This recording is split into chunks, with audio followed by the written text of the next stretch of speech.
How's it going, guys? Missing no VGC here, and welcome back to yet another Kaijudo Top 10 video.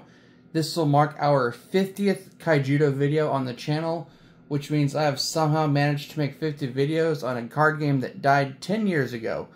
Whew!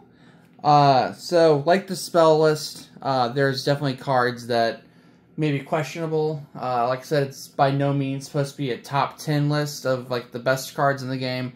It's just the ones that I personally like the most.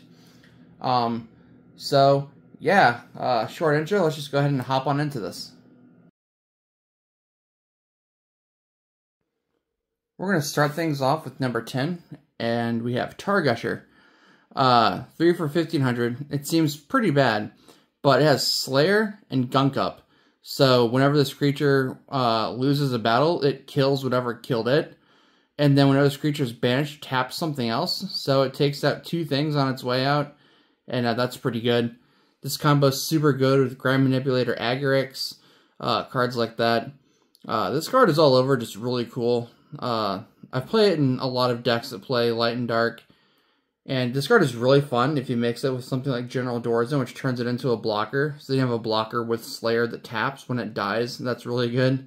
But yeah, Targusher is just, I think, a really overlooked card.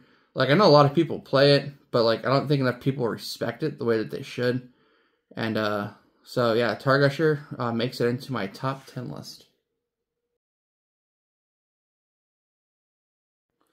Coming at number 9, I have what I believe is the best Fire-Water Dual Civ card with Radic Prince Varaka.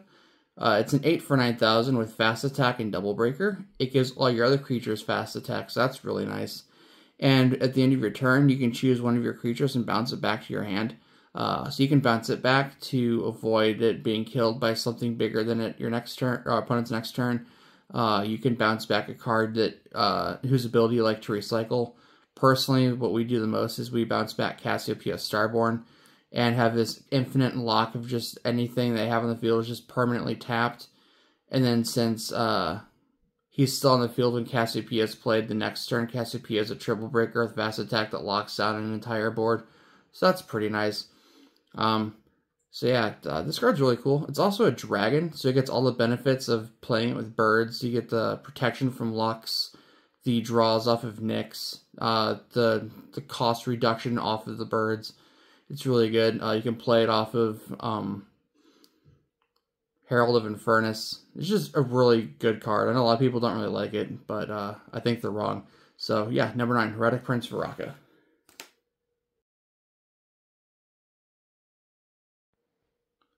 For number 8, we have Scaradorable the Behemoth.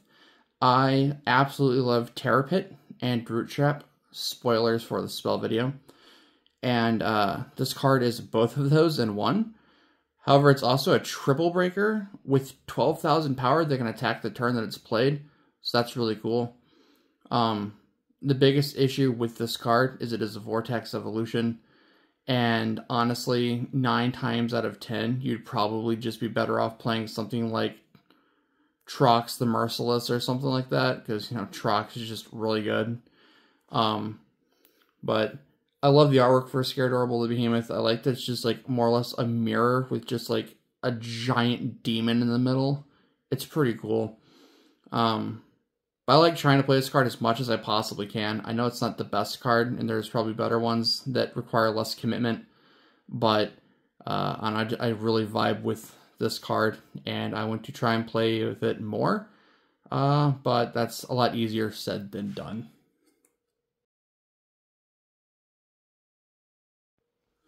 For number 6, we have an unreleased card. We have Alcides Vengeance Archon.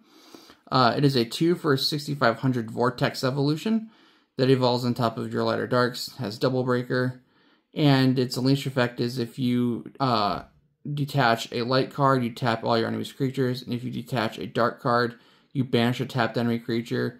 So if you were to, like, say, detach a Targusher, you would tap their whole board and then kill something. So that's really cool. I really like the light effect more, so when I play this in the light dark control build I posted, I put a lot more emphasis on the light creatures this card can evolve on top of. But when I first saw this card and saw that we were never going to get it, I was like really upset. So when I first started making proxies, you know, this is like the first thing I had to get printed up. And I have been enjoying the hell out of this card. Light Dark Control is really fun. I definitely don't think this card is a 3 of anything. I do play 2 in Light Dark Control. I wish I could play 3, but it's despite its low cost, it's better in the later game and mid game. But yeah, Alcaida's Vengeance Archon is just super, super cool, and it's a shame we never got it officially into the card game.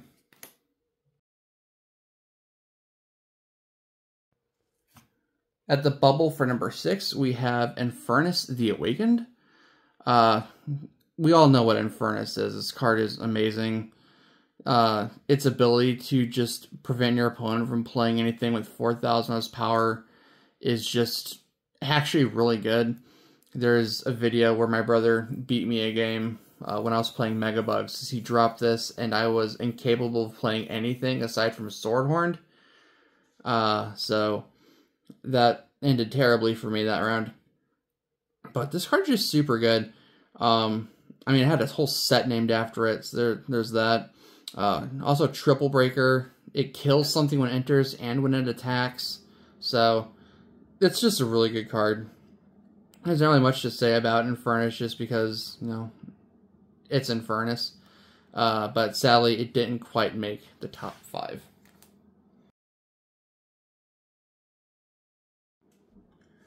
For number 5, we have another unreleased card. We have Justicar Arcanix. If Eye of the Storm would have been released, I would have bought boxes just for this card.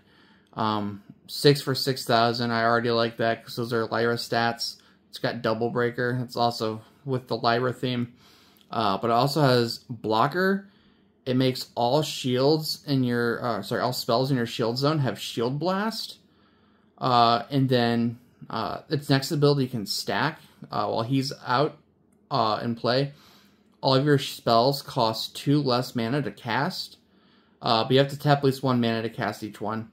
But if you were to have 2 of them out, all of your spells will cost 4 less to play. So that's really, really cool. This card is absolutely awesome. The ability to just make your entire shield zone potentially like a minefield is really cool. Lowering the cost of all your really powerful spells is really good. You can start casting turn 9 cards the turn after you play this card, essentially. I mentioned in the previous video, comboing things like Absolute Darkness and Liquid Compulsion with this card. And being able to cast things like Skull Shatter from your shields, because it's a shield blast now, is really freaking cool. Your opponent crashing into your shield, revealing logo scan, you get to draw 2 cards. This card is really, really awesome. I really like this card in the Spell Dragon deck. It's one of the key parts that make the deck really work super good. And it's a real shame we never got this card, because this card is so, so cool.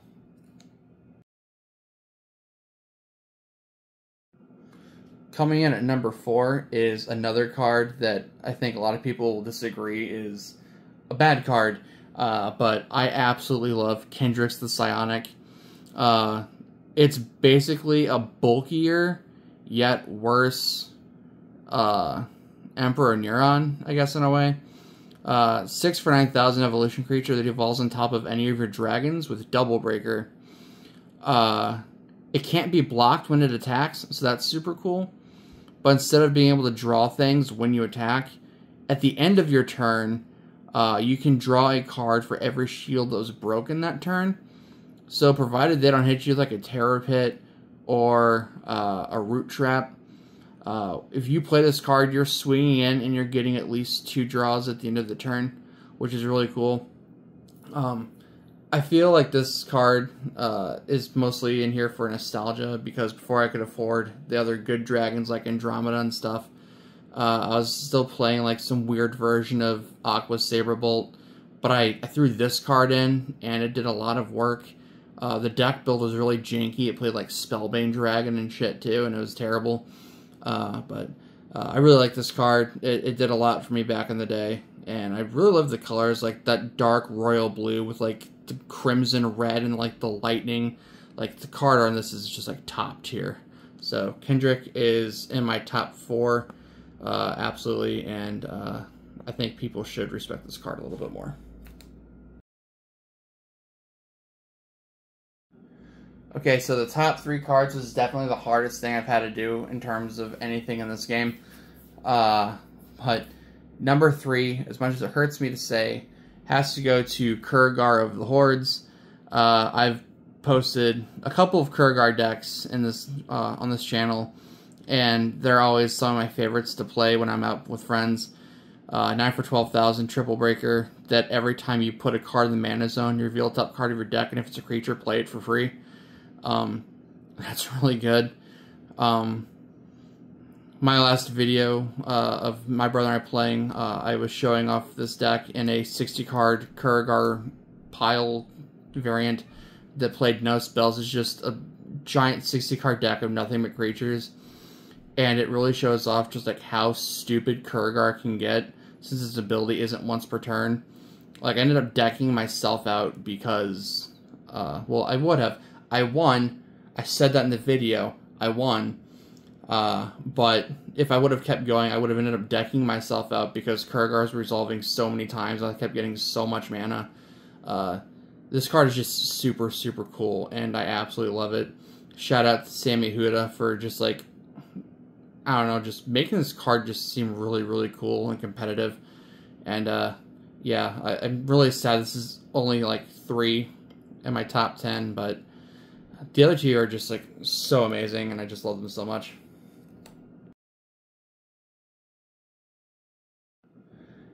As much as I hate to say it, number 2 is Bronze Arm Sabretooth. You all knew this was going to be here somewhere. This is such a cool card. It was my favorite deck back in the day. Huge advocate for Saberbolt. And like, if you just like look at its stat line, a 4 for 7,000 Double Breaker is like really good for the time. And it's a card they have to deal with because you're already coming out on turn 4 swinging hard, which is already scary. But then, like, removing it is a whole nother issue in itself, because the way evolutions work, if you remove the card, whatever's underneath it goes with it. So if you they bounce it back to your hand with something like Rasulka, cool, you just play it again next turn, play its material, play it, and just keep going like nothing ever happened. But it doesn't matter if they, like, send it to mana with Root Trap, because it would have gone to mana anyway, even if you hit it with, like, something like Terror Pit. So even with them removing it, you're still getting 2 mana, putting you even further ahead in the game state. So this card is just super good, and I absolutely love Sabretooth. It's just look at it. It is so fucking cool.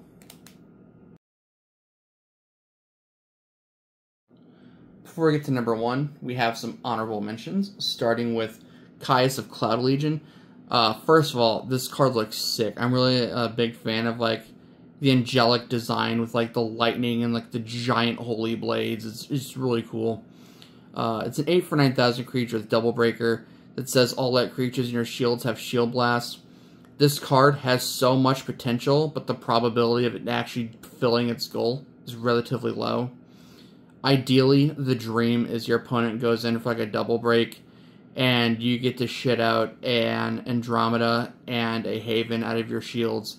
Get 2 shields off of the Andromeda, get a draw off of Haven, and then got another blocker for free. The concept is there, the idea is there, but you'd probably just be better off playing like a light nature ramp with Haven and just play like Haven ramp. It has, like I said, it has potential, but not the probability. So it is what it is, sadly. And then the other card I'd like to mention is Runemaster Zir. Again, another really bad card, all things considered. 7 for 7,000 Double Breaker. And whenever this creature attacks, you can cast a spell that's level 9 or less from your hand for free. So, attacking with this, casting Absolute Darkness, nuking a field, that's pretty good. Attacking with this and casting a Skull Shatter, also really good. Liquid Compulsion, really good. Terror Pit, cool, go for it. The concept is funny. The deck is funny. It's tested well, but competitively, no. I don't think I would take this to a thing. Maybe I'll consider it. Who knows? But The fact is that Zier mostly sucks because it has to sit on the field for a turn and do nothing before it becomes good. And by this point, you want to start doing like a lot more. But there's that. So yeah, Ridmaster Zier, also a nice honorable mention because that guy funny.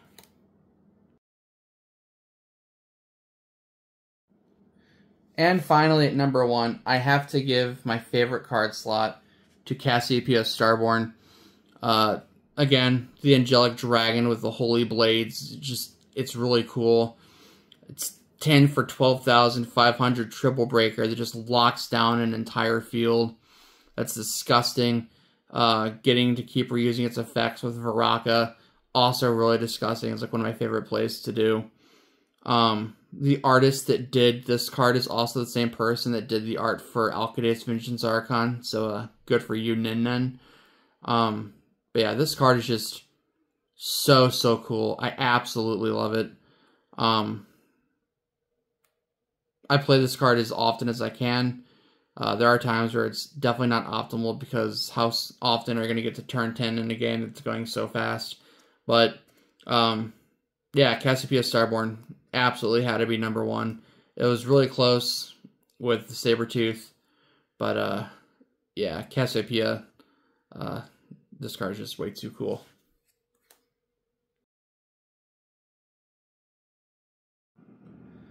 Okay, so now we're going to move on to the community answers. I had previously asked on Discord what people's top 5 favorite spells and creatures were in the game. And I only got 2 answers from the Discord, which is fine. Everyone's busy. The first answer came from Ote, which honestly, of all the people in the Discord, I had a feeling Ote would at least comment. But Ote's answer was, looks like we're doing spells first. Mez, Boner Blades, Dillstorm, Thought Collect, Pi-J. And then for creatures, we have Taksha, Inf Awaken, Bold Fist, Torhelm, and BBP. If you don't know what he's saying, it's Mesmerize, Bone Blades, Drillstorm, Thought Collective, and I'm going to assume Pi-J is Piercing Judgment, as that's the only one that makes sense. When it comes to the creatures selected, the Taksha and the Torhelm absolutely do not surprise me. Seeing what Ote plays on the tournaments, that is absolutely the most Ote answer I could have possibly thought of without actually personally knowing Ote. The other person who commented was Andros, who posted, based on my historical data, the Arbiter, Lyra the Blazing Sun, Andromeda of the Citadel, Keeper of Laws, and Aqua Strider for creatures, and Stormspark Blast, Terror Pit, Bone Blades, Bottle of Wishes, and Piercing Judgment for spells. I don't know if I personally agree with these, that these are actually the best creature/spells. List is pretty decent, might swap one for Mesmerize.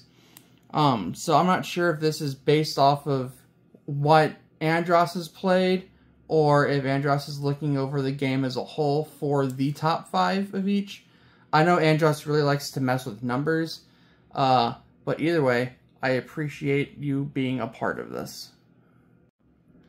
Moving on to the YouTube comments, I actually had my friend help me out with these. This is going to be my first time reacting to these comments, because my friend thought it'd be a better idea if I just ignored the YouTube comment section entirely on anything involving Kaijudo, and actually have like a genuine first reaction to these comments.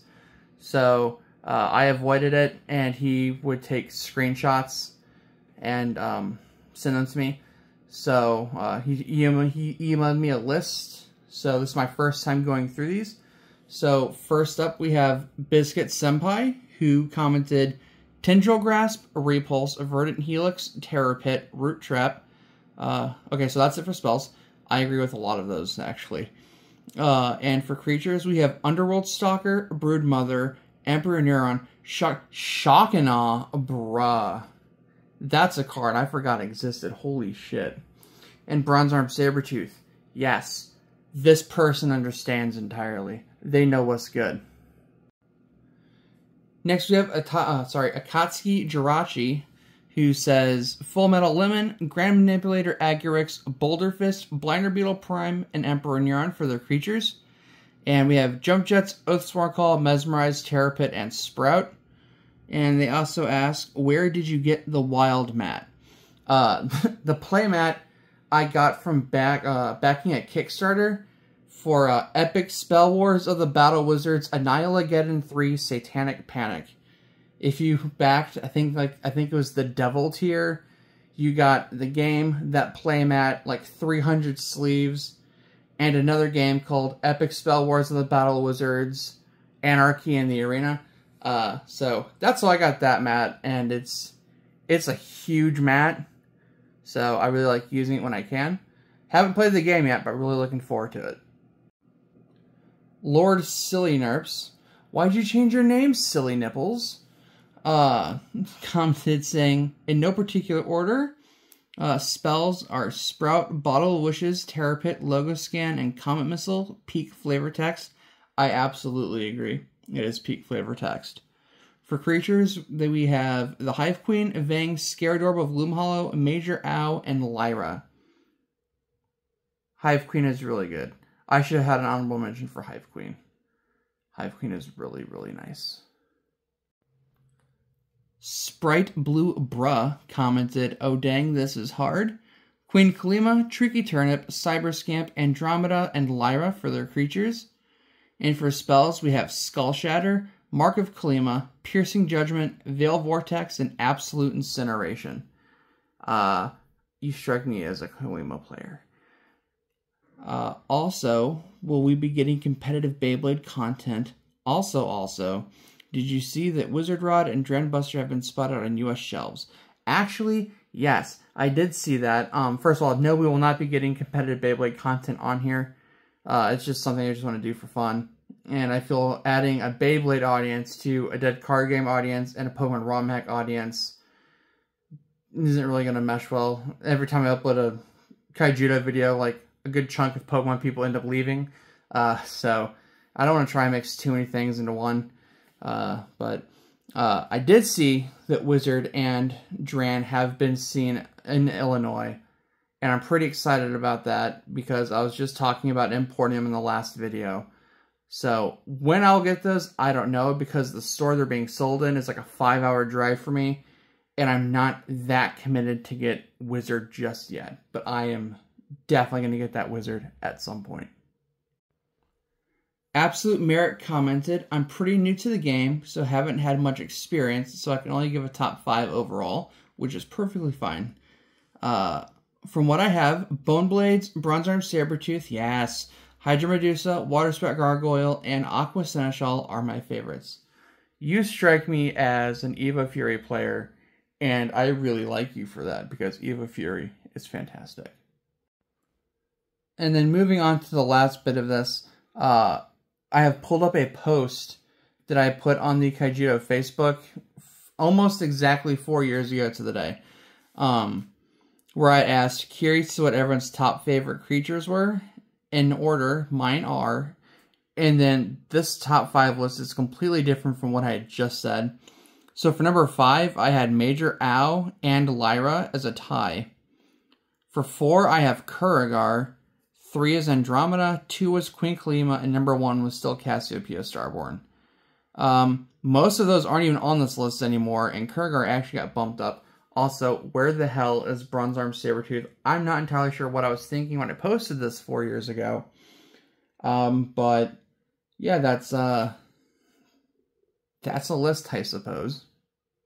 Oh yeah, I totally forgot to mention that I'm not going to be showing the faces of the people from their Facebook profiles and stuff like that. I feel that would be rude. So I'm going to... I probably already have it up, but have something random playing in the background while I just talk because I don't have my setup set up at the moment. So the first comment on the Facebook post is from Josh, if you know, you know, who says, Cyberscamp, Tricky Turnip, Blinder Beetle Prime, Joko, and Gilliflame. I like a lot of those. And there's a lot of love for Cyberscamp out there. Cyberscamp is really good.